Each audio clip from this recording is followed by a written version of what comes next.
जाह्नवी साहित्य संसद एक पत्रिका प्रकाश पाइला 15 वर्ष तले এবং তারপরে আমি গোটে সাহিত্য সংসদ গঢ়িলু সে পত্রিকার প্রচার প্রসার পাই এবং সাহিত্যর বিভিন্ন ক্ষেত্রে আমি কাম করিছু বিভিন্ন ক্ষেত্রে কবিতা গল্প প্রবন্ধ বিভিন্ন ক্ষেত্রে কার্য ওড়িশার করিছু কিন্তু এবে আমি দেখিলু যে নাই গোটে গীতি কবিতা গোটে ধারা পিলাদিনু আমি যে গীতি কবিতাকে নেই বড় হইছু যে গীতি কবিতা আমাকে উৎসাহিত করিছি এবং বড় হলা পরে কৈশোর জীবনের যে প্রেম উন্মাদিত করিছি মো কবিতা সে গীতি কবিতার ধারাটাকে ওড়িশার প্রচারিত ও প্রসারিত করিবা পাই আমি গোটে গীতি কবি সমাবেশ রাজ্যস্তরীয় গীতি কবি সমাবেশ করিয়া পাই শপথ নেলু এবং जाह्नवी साहित्य संसद दायित्व नेला এবং আমি ভাবিলু যে প্রথমে ভুবনেশ্বর ওড়িশার রাজধানীর কার্যক্রম আরম্ভ হব ভ্রাম্যমাণ ভাবে ওড়িশার বিভিন্ন অঞ্চলের করা যাব তেমন এই কার্যক্রম প্রতবর্ষ হব এবর্ষ ভুবনেশ্বর হয়েছে আর বর্ষ পারাদ্বীপে হব এবং বিভিন্ন অঞ্চলে করা যাব এতে কবিতার 70-80 জন গীতি কবিতা পাঠ কলে 100 ରୁ 120 জন লোক এতে আসি যোগদান কলে এটি প্রথম বর্ষ আগু উৎসাহিত করা আউ টিকে বড় করা আগু যোজনা করা গোটে দিনিয়া করা যাଉଛି ভাবুছি 2 দিনিয়া করা যাই গোটে জায়গায় রক্ষা কলে कविता शुणु कवितार बर्तमान आधुनिक कवितार जो भाई प्रयोग घटी बेले बेले कौन हो गीति कविता लोक मैंने मन पकाउं मुझे कॉलेज बेले जो पाठ पढ़ी जमी आई निरसई पाइनी वनरे सारा तुषार जड़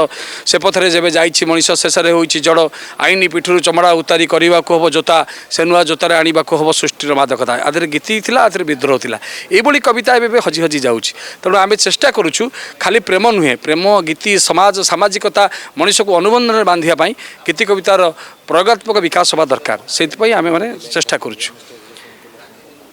आपण मैंने जानते गोटे कविता कहवाक चाहे तू जुआड़े चाहबू प्रिया सियाड़े पाई मो छाई जोठी पचारि बुझबू ठिकणा तोरी लोके मो ठिकणा देवे कही ऋतु पुणी फेरला पक्षी पुणी गाइले फुलरे फुलरे पुरला गछ रे मित तो बिना सबकि लगे मिछ मिछ तो बिना सबकि लगे मिछ मिछ जमती गोटे प्रेम गोटे जीवन प्रेम गोटे मनीष मन गोटे नुआ उन्मादना सृष्टि करे सेमती अनेक प्रेम कविता मुझे लिखी जमी जीवन नाटक एस अंकरे विदायर गीति गाई गाई पारिब कि बंधु मशाणी छाती जुईर सेजरे शोईदे ए प्राण प्रदीप लिभिगले हस कांध भरा एदुली धरारे छाड़ी चली जीवी स्मृति मोर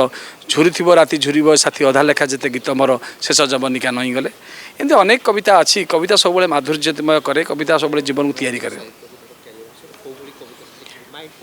कविता कविता आप आधुनिक कविता लिखु बा छंद कविता लिखु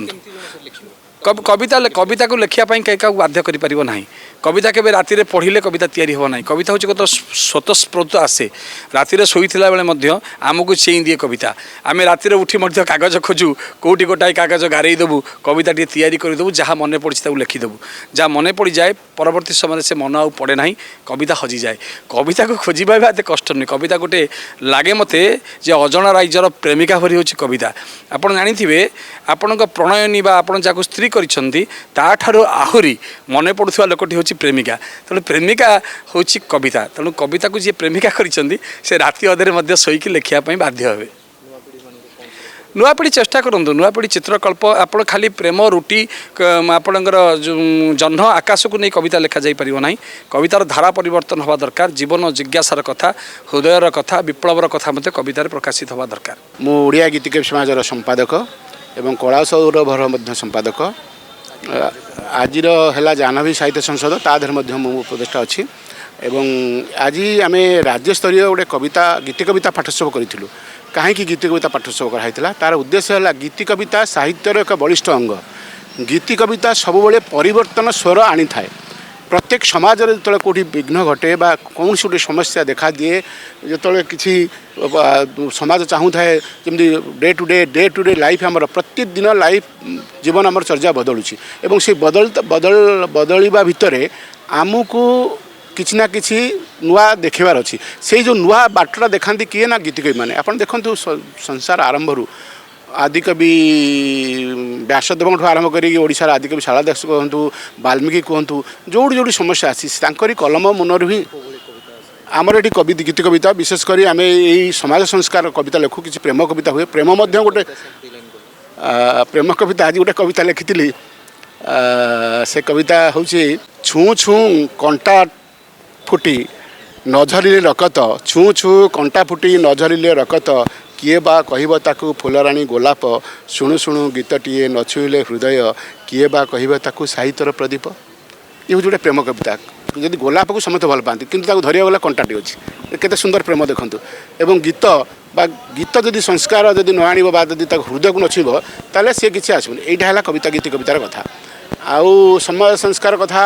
ଅନେକ କଥା ଅଛି ଯେମିତି କହିଲି ଆମେ ମୋ କବିତା କହିବିନି ମୁଁ କହିବି ଭୀମ ଭୋଇଙ୍କ କଥା ମୋ ଜୀବନ ପଛେ ନର୍କେ ପଡ଼ିଥାଉ ଜଗତ ଉଦ୍ଧାର ହେଉ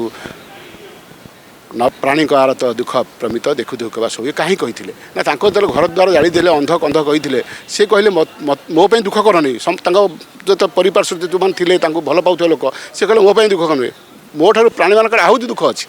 तेणु प्राणी को आरत दुख प्रमित देखु दुख बा सहु मो जीवन पछे नरके पड़ी था जगत उदार हो ये कहीं ये जो लिखी भीम भाई ये हूँ समाज संस्कार से भाई कविता आजिकल नुआ नुआ कविता बहुत कवि लिखुंट ता भर मुझे केत लिखे मोर निजर गोटे फेसबुक में छाड़े प्रतिदिन किसी जहाँ आसे मन को जहाँ देखे ता ही लिखे।